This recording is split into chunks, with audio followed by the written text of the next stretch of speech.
Cet après-midi du mardi 30 janvier marque un tournant dans le parcours de Premier ministre de Gabriel Attal. Ce dernier présente sa feuille de route à l'Assemblée nationale avant de la dévoiler au Sénat mercredi.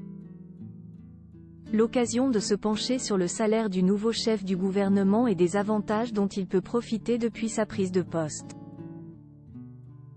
La suite après la publicité. Voilà maintenant plusieurs semaines que Gabriel Attal s'est vu proposer le poste de Premier ministre par Emmanuel Macron.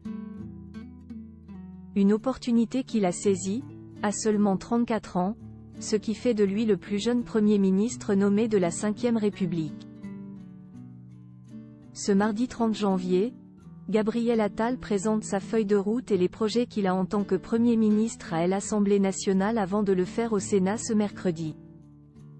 L'occasion de s'intéresser aux salaires touchés par le chef du gouvernement.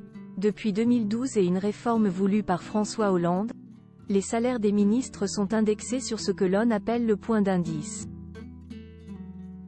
Autrement dit, le calcul de la rémunération d'un ministre est le même que pour celui de tous les fonctionnaires. Le point d'indice sert à calculer le salaire brut des fonctionnaires, magistrats, militaires et de certains agents contractuels. En 2007, à l'arrivée de Nicolas Sarkozy au pouvoir, le président de la République avait misé sur la transparence et avait mis son salaire au même niveau que celui de son Premier ministre à l'époque. C'est ainsi que Nicolas Sarkozy et François Fillon étaient payés exactement la même chose, soit 21 300 € net par mois. 5 ans plus tard, en 2012, François Hollande a aussi apporté quelques modifications à cette rémunération.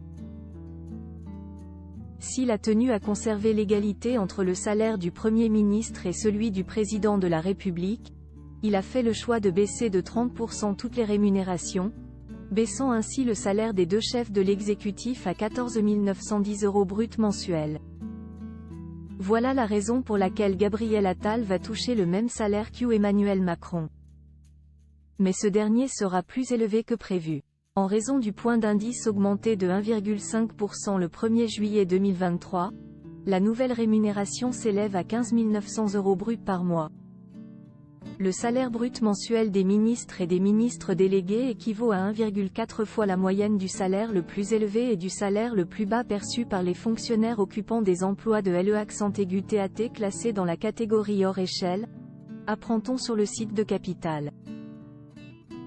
FR. Le salaire est ensuite gonflé par une indemnité de résidence, soit 3% du salaire, et une indemnité de fonction, soit 25% de la somme du salaire et de l'indemnité de résidence. Des avantages multiples en plus d'une généreuse rémunération en plus de toucher près de 16 000 € bruts par mois pour son poste de Premier ministre, Gabriel Attal, millionnaire mais pas propriétaire, bénéficie de sacrés avantages. 2 logements de fonction sont notamment mis à sa disposition, à savoir l'hôtel de Matignon situé rue de Varennes à Paris et une résidence secondaire basée dans l'Essonne, le château de Souzy-la-Briche. En devenant Premier ministre, Gabriel Attal a également hérité de la flotte automobile et des chauffeurs mis à la disposition du chef du gouvernement. Un service de voiture avec chauffeur dont il bénéficiera jusqu'à la fin de ses jours comme l'indique Sud-Ouest.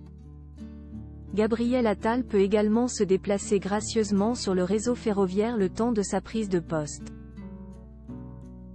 En revanche, contrairement à Emmanuel Macron, président de la République, il ne bénéficiera pas de la retraite à vie.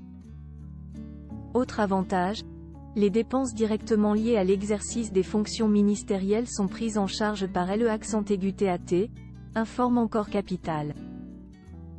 Ainsi, sont prises en charge à hauteur de 100 000 à 150 000 € les dépenses concernant l'organisation de réceptions, d'événements officiels et de remise de prix, ainsi que celles des points presse ou celles liées au déplacement.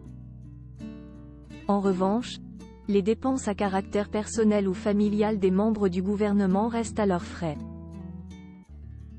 La suite après la publicité.